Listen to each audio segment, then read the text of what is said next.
رسول إمام بنور الصفا صلاة سلام على المصطفى. Mums, bumps, and little one time it is. Now we're talking about insulin resistance with Dr. Hasina Kaji, who is a UCT trained specialist physician dedicated to understanding and teaching the role of nutrition in treating and reversing insulin-related diseases. While heading the high care unit at Groote Schuur Hospital in Cape Town, she grew alarmed by the rising mortality and morbidity from metabolic diseases like obesity.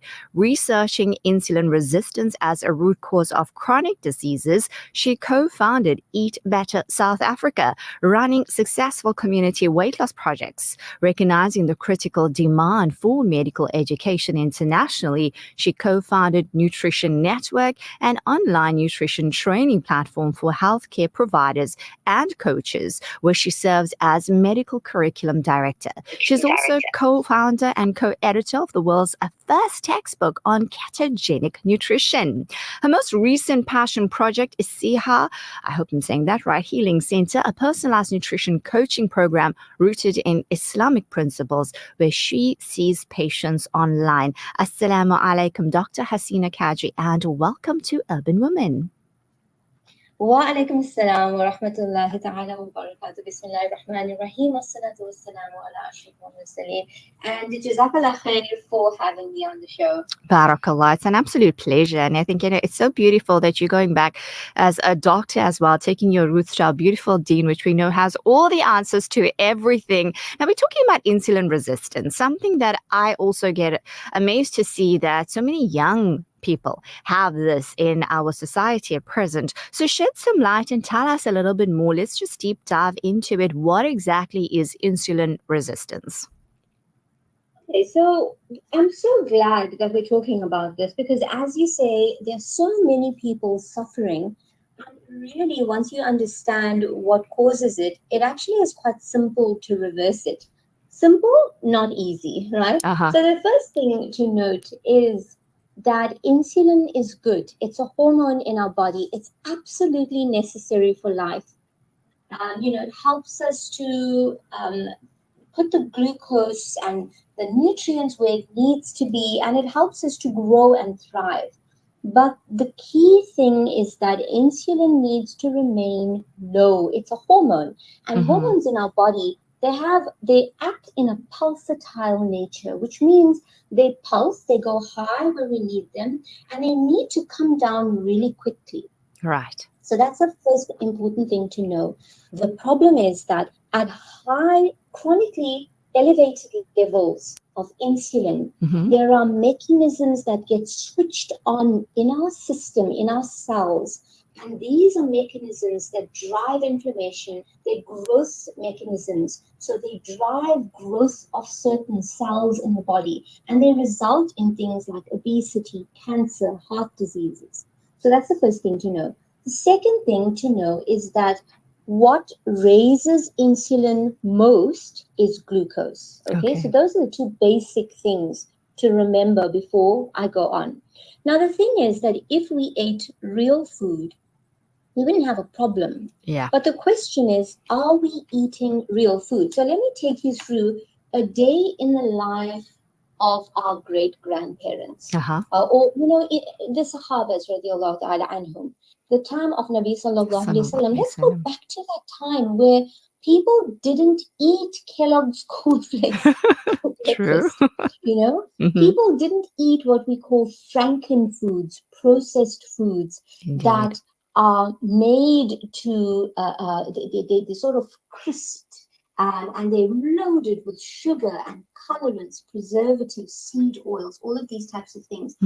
So all of these things actually drive your sugar up, but at the same time, they cause receptor malfunction for the insulin receptor. And so the body starts to, the way the insulin works, it's no longer effective. So the body has to give a little squeeze of insulin and release more insulin.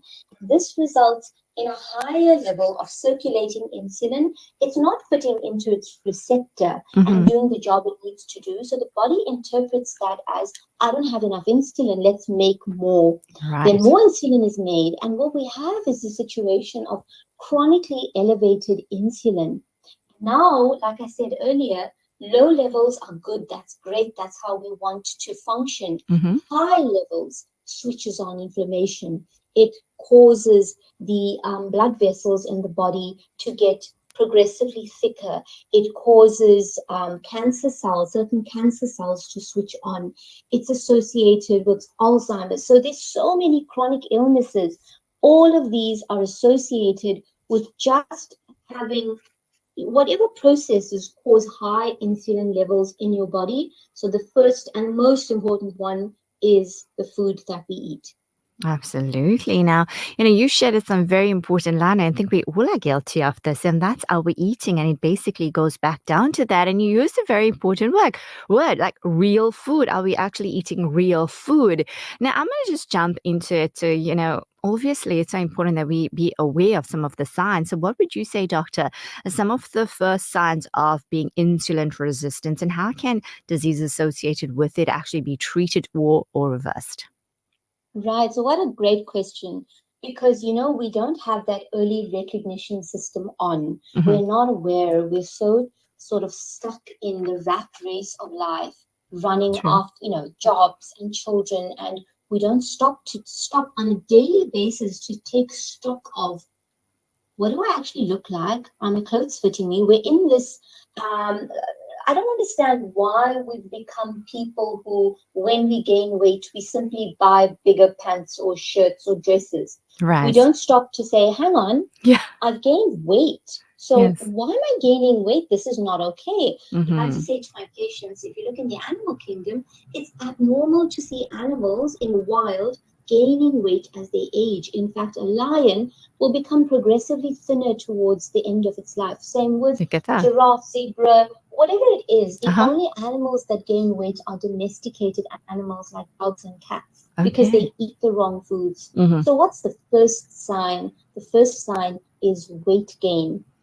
And the vast majority of people who gain weight around the belly, around the neck, around the hips, there are different patterns of fat deposition for men and women. So women, especially as you approach perimenopause, we're going to start padding in the belly area, and that's also associated with cortisol and high stress. So the first sign is, am I gaining weight? Then there are obviously other signs like brain fog, lethargy, just aches and pains. There are rheumatological conditions like arthritis that are associated with poor eating. But unfortunately, not many doctors are aware of this. And so the first port of call is of the pharmaceuticals. It is the tablets and the pills that keep increasing. We see in diabetes that when you develop diabetes, instead of saying,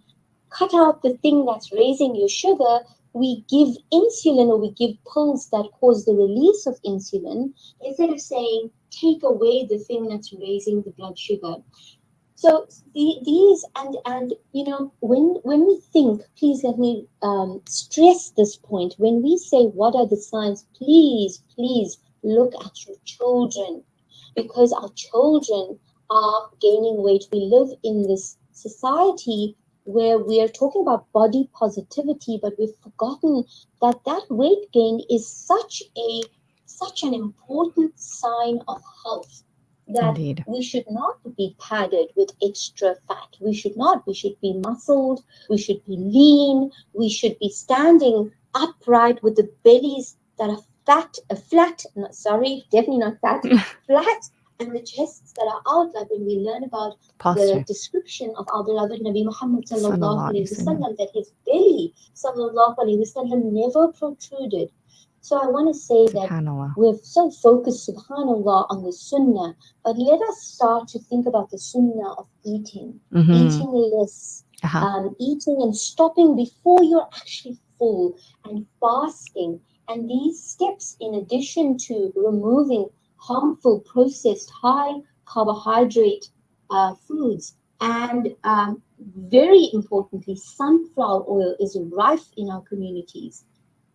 Sunflower oil, canola oil, soybean oil, all of these oils are toxic in our system, and they actually cause that insulin receptor to malfunction, and they are as important, if not more important, than the amount of sugar that we eat. So please, people, watch your children, give them real food, because the problem is that when we feed ourselves and our children the wrong foods, it shoots up insulin. Insulin is a hunger stimulating hormone. So what happens is, even though we've had enough calories, within 90 minutes, 2 hours, we're starving again, but it's a false hunger. It's a hunger because insulin has gone to the brain and said, feed me, I'm hungry. Absolutely. So these are the things that we need to be aware of so that we can take control. Wonderful. Knowledge is power and awareness is always key. And as you said, something is different. Don't just go and try and cover it up. Find out why. Due to time, Dr. Hasina, we're going to have to wrap up here, but we will definitely be connecting with you. So much more to chat about and to understand our body and to do things the right way, bringing in the beautiful sunnah of our beloved Master, sallallahu alaihi wasallam. I think that's a beautiful takeaway, to remember to eat the sunnah way. Stop before you are full. And until we connect again, Dr. Hasina, jazakallah khair for your time. Do have a lovely day. Assalamu alaikum wa rahmatullahi wa barakatuh. Wa alaikum salam wa rahmatullahi wa barakatuh, and all the best to you. Jazakallah khair. Barakallah. That was Dr. Hasina Kaji chatting with us about insulin resistance. So important for us. Remember to listen to your body. It's always giving you signs, always talking to you. Are you stopping and paying attention? You can reverse it before taking those pills. Time for the 11 a.m. news. I'll be back after. You're listening to Urban Woman with me, Razia Rangret. Stay tuned. Urban Woman, sponsored by Vada Gold Gem Jewelers, manufacturers of